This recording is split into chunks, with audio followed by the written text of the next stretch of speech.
I found that nothing in life is worthwhile unless you take risks. Nothing. Nelson Mandela said, "There is no passion to be found playing small and settling for a life that's less than the one you're capable of living." Now, I'm sure in your experiences in school and applying to college and picking your major and deciding what you want to do with life, I'm sure people have told you to make sure you have something to fall back on. Make sure you got something to fall back on, honey. But I never understood that concept, having something to fall back on. If I'm going to fall, I don't want to fall back on anything. I want to fall forward. I figure at least this way I'll see what I'm going to hit. Without consistency, you'll never finish. So do what you feel passionate about. Take chances. Don't be afraid to fail. There's an old IQ test was 9 dots, and you had to draw 5 lines with a pencil within these 9 dots without lifting the pencil. The only way to do it was to go outside the box. Don't be afraid to think outside the box. Don't be afraid to fail big, to dream big. But remember, dreams without goals are just dreams. Reggie Jackson struck out 2,600 times in his career, the most in the history of baseball. But you don't hear about the strikeouts. People remember the home runs. Fall forward. Thomas Edison conducted 1,000 failed experiments. Did you know that? I didn't know that. Because the 1,001st was the light bulb. Fall forward. Every failed experiment is one step closer to success. You've got to take risks, and I'm sure you've probably heard that before, but I want to talk to you about why that's so important. You will fail at some point in your life. Accept it. You will lose. You will embarrass yourself. You will suck at something. There's no doubt about it.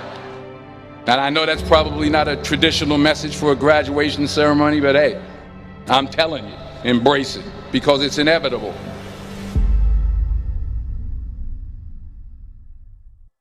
In the acting business, you fail all the time. Early on in my career, I auditioned for a part in a Broadway musical. Perfect role for me, I thought, except for the fact that I can't sing. I didn't get the job. But here's the thing. I didn't quit. I didn't fall back. I walked out of there to prepare for the next audition, and the next audition, and the next audition. I prayed. I prayed. And I prayed. But I continued to fail, and fail, and fail. But it didn't matter, because you know what? There's an old saying, you hang around the barbershop long enough, sooner or later you're going to get a haircut. So you will catch a break, and I did catch a break. Last year, I did a play called Fences on Broadway. But here's the kicker. It was at the Court Theater. It was at the same theater that I failed that first audition 30 years prior. The point is, every graduate here today has the training and the talent to succeed.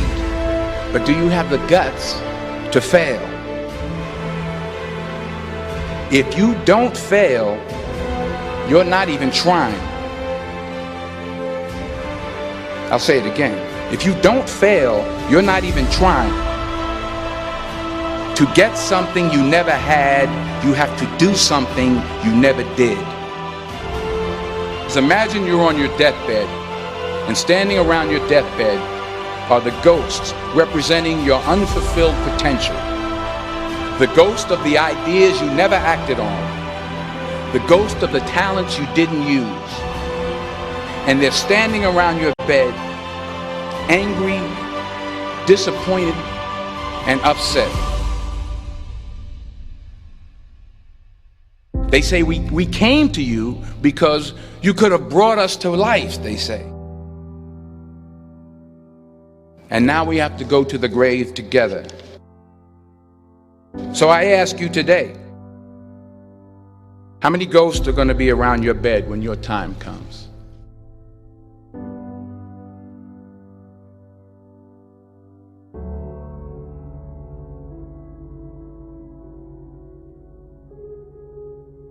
I just got back from South Africa. It's a beautiful country, but there are places there with terrible poverty that need help. And Africa is just the tip of the iceberg. The Middle East needs your help. Japan needs your help. Alabama needs your help. Tennessee needs your help. Louisiana needs your help. Philadelphia needs your help. The world needs a lot, and we need it from you. We really do. We need it from you young people. I mean, I'm not speaking for the rest of us up here, but I know I'm getting a little grayer. We need it from you, the young people, because remember this. You got to get out there. You got to give it everything you got, whether it's your time, your talent, your prayers, or your treasures. What are you going to do with what you have? I'm not talking about how much you have. Some of you are business majors, some of you are theologians, nurses, sociologists, some of you have money, some of you have patience, some of you have kindness, some of you have love, some of you have the gift of long suffering. Whatever it is, whatever your gift is, what are you going to do with what you have? All right, now here's my last point about failure. Sometimes it's the best way to figure out where you're going. Your life will never be a straight path. I began at Fordham University as a pre-med student. I took a course called cardiac morphogenesis. I couldn't read it, I couldn't say it, I sure couldn't pass it. So then I decided to go into pre-law, then journalism. And with no academic focus, my grades took off in their own direction. I was a 1.8 GPA. And the university very politely suggested that it might be better to take some time off. I was 20 years old. I was at my lowest point. And then one day, and I remember the exact day, March 27th, 1975, I was helping my mother in her beauty shop. My mother owned a beauty shop up in Mount Vernon. And there was this older woman who was considered one of the elders in the town. And I didn't know her personally, but I was looking in the mirror, and every time I looked at the mirror, I could see her behind me, and she was staring at me. She just kept looking at me. Every time I looked at her, she kept giving me these strange looks. So she finally took the dryer off her head and she said something I'll never forget.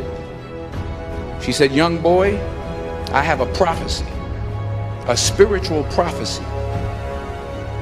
She said, "You are going to travel the world and speak to millions of people." And in the years that followed, just as that woman prophesied, I have traveled the world and I have spoken to millions of people through my movies. Millions who up till this day couldn't see me, who up till this day I couldn't see while I was talking to them, and they couldn't see me, they could only see the movie. They couldn't see the real me. But I see you today, and I'm encouraged by what I see. And I'm strengthened by what I see. Because taking risk is not just about going for a job. It's also about knowing what you know and what you don't know. It's about being open to people and to ideas. The chances you take, the people you meet, the people you love, the faith that you have, that's what's going to define you. Never be discouraged. Never hold back. Give everything you got. And when you fall throughout life, remember this: fall forward.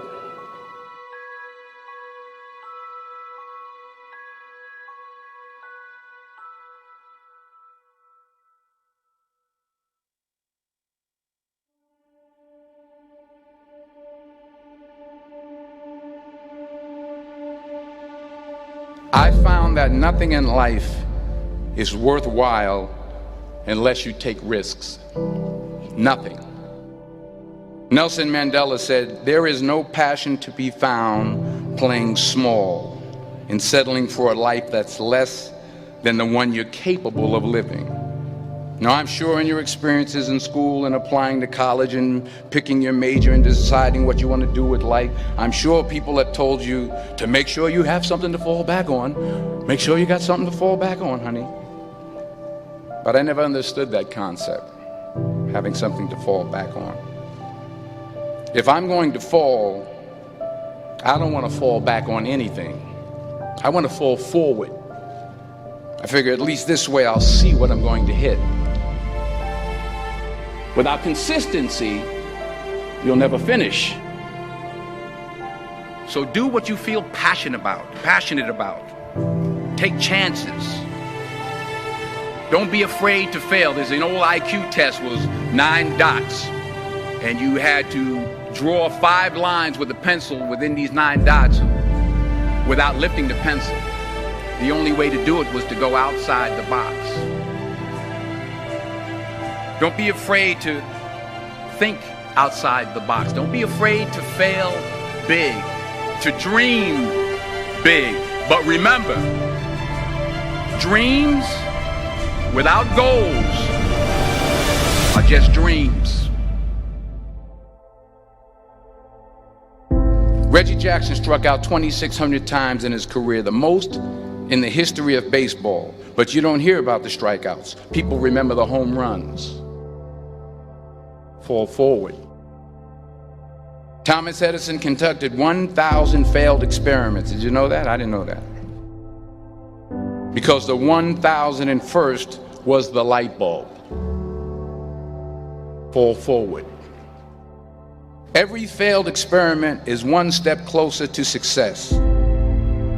You've got to take risks, and I'm sure you've probably heard that before, but I want to talk to you about why that's so important. You will fail at some point in your life. Accept it. You will lose. You will embarrass yourself. You will suck at something. There's no doubt about it. And I know that's probably not a traditional message for a graduation ceremony, but hey, I'm telling you, embrace it, because it's inevitable.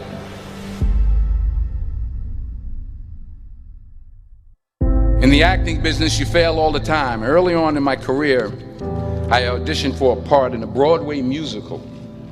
Perfect role for me, I thought, except for the fact that I can't sing.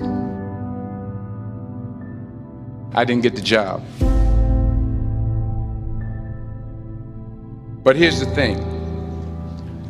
I didn't quit. I didn't fall back.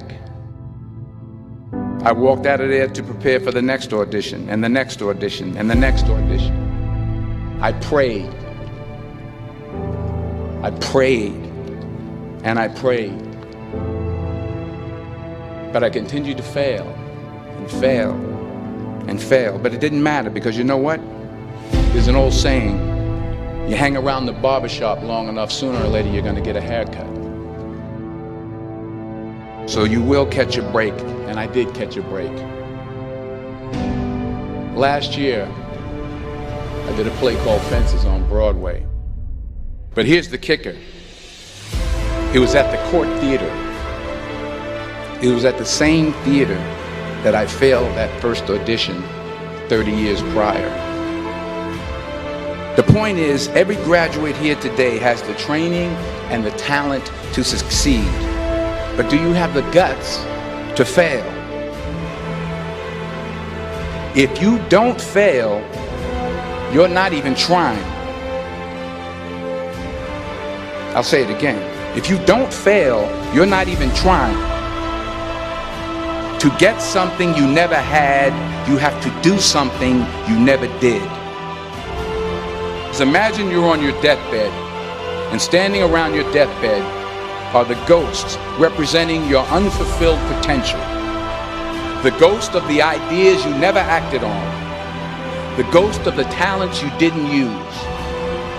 And they're standing around your bed, angry, disappointed, and upset. They say we came to you because you could have brought us to life, they say. And now we have to go to the grave together. So I ask you today, how many ghosts are going to be around your bed when your time comes?